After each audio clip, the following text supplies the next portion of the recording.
Hey guys, it's Sarah from K7 Farm, and today we're going to make hamburger buns. Let's go ahead and go through the cast of characters. We're going to have our warm water, of course, warm so that it activates the yeast. Then we're going to be using vital wheat gluten. It's something that you usually find in the baking aisle.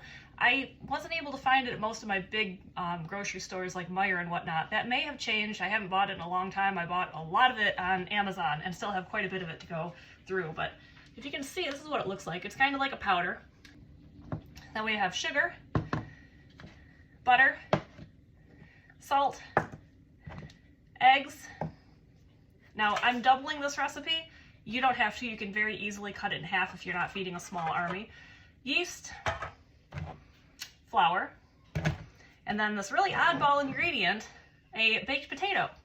Now, if you don't have a baked potato on hand, you can use instant potatoes as long as the only ingredient is just potatoes. You don't want the kind that have cheeses or butter or anything like that added to it.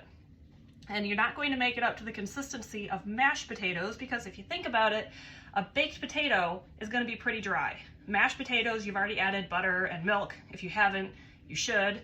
That's what makes really great mashed potatoes, right? So you're adding liquid to your mashed potatoes. We're not making mashed potatoes here. We're just trying to replicate a baked potato because I don't know very many people who will go out of their way to bake a potato just for this recipe, although you might. All of these ingredients are weighed using a kitchen scale. This is the one I use. I got it from Walmart. Love it. I especially like the fact that this part protrudes out a little bit because then it makes it easier to see underneath your bowls and plates when you're weighing. Of course, zero it out once you put your bowl on it, so you're not including the weight of the bowl with your ingredients on accident. And everything we're measuring today is going to be in grams. One side note about the kitchen scale, go for one that uses a normal battery. This one uses batteries that are very easy to find anywhere, whereas kind of like this, you've got to use the round watch batteries. And I find that they're a little more difficult to obtain. So having said that, let's get started. First things first, we're going to proof the yeast. Proofing the yeast wakes it up, and we can make sure that it is still active. So we're adding yeast and sugar, which is what feeds the yeast. Now we're adding our warm water. We're going to let this sit for a little bit. Once the yeast has proofed, then we're going to go ahead and add all the rest of our ingredients and mix them all together. Okay, everything's been added. Now we're going to start kneading.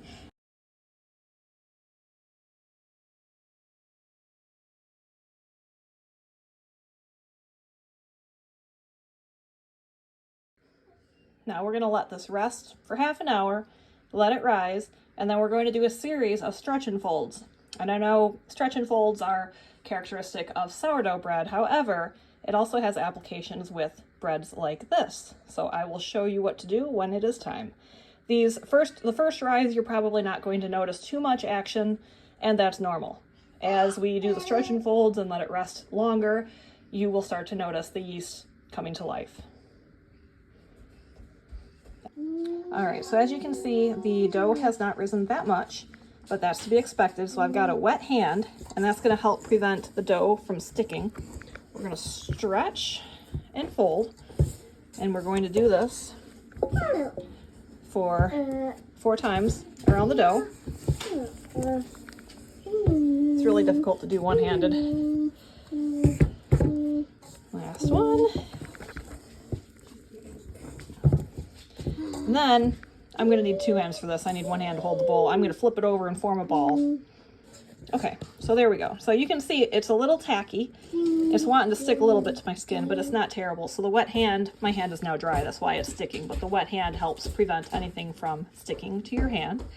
Now I'm going to cover it again with a damp towel, stick it back in the oven where it's nice and warm. Okay, and here's after the second rise, and as you can see, it has arisen, and now the yeast is pretty active. So now we're going to smush it. My hand is wet so that it doesn't stick. And we're going to do the exact same thing that we just did. We're going to reach under here, stretch. You can see how nice and elastic this dough is becoming now also. And we're gonna do 4 of these. I'm gonna flip it, roll it, and we're going to let it rise one more time for half an hour in a warm place, and then we'll move on to shaping the buns. All right, so we are done with our final proofing in the mixing bowl. So we're gonna turn this out. I'm actually, gonna lightly dust my surface. Turn this out. And we're going to try to get all the air bubbles out of it again.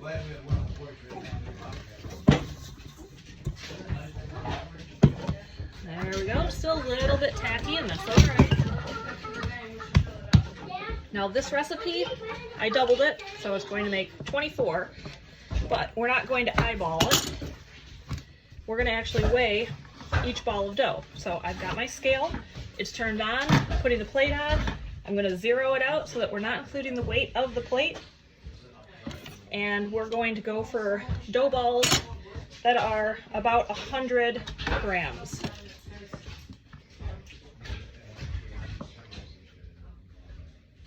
Okay, so then to shape it, we're just going to kind of squish it out here. If it starts to stick, just put down just a little bit of flour. You don't want a whole lot, but we're going to fold the ends on top of each other. Then we're going to flip it over and roll the dough into a nice, into a nice round shape. Then we're going to put it on parchment paper with a couple of inches between each one. Now, did you know that you can reuse your parchment paper? I use it over and over again until something spills on it and makes it gross, or until it starts disintegrating. But usually you get a couple of good uses out of a sheet. That stuff's so darn expensive. Why not? All right, so I'm not going to show you the process of weighing and shaping every single dough ball, just because that's a little repetitive. But this is the process for this. We're going to spritz all of the dough balls, put it under a damp towel, back in a warm oven, let it rise for half an hour more. Then we're going to pull it out, put an egg wash on it, and bake it.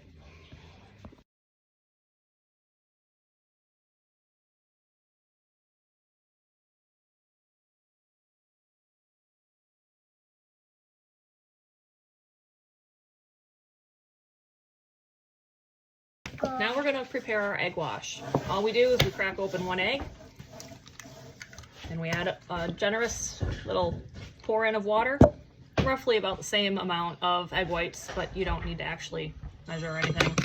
And then we whisk it until it's well combined.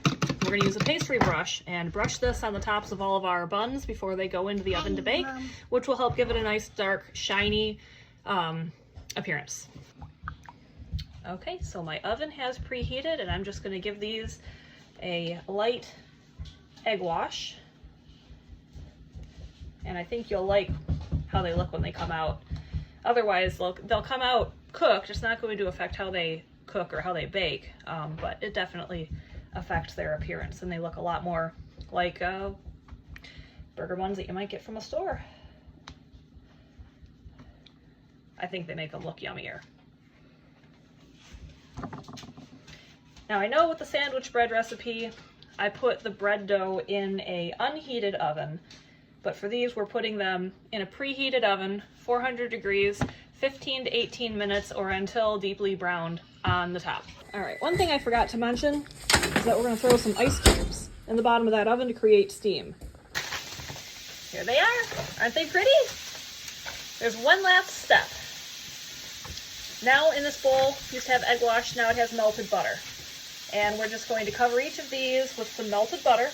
And if you wanted to add toppings of any sort, like sesame seeds or anything like that, now would be the time.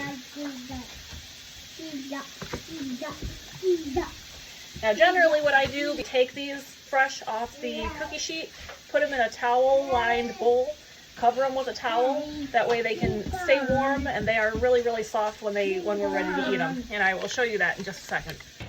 Okay, so here's the bun. There is no hard anything on it. It is very, very soft.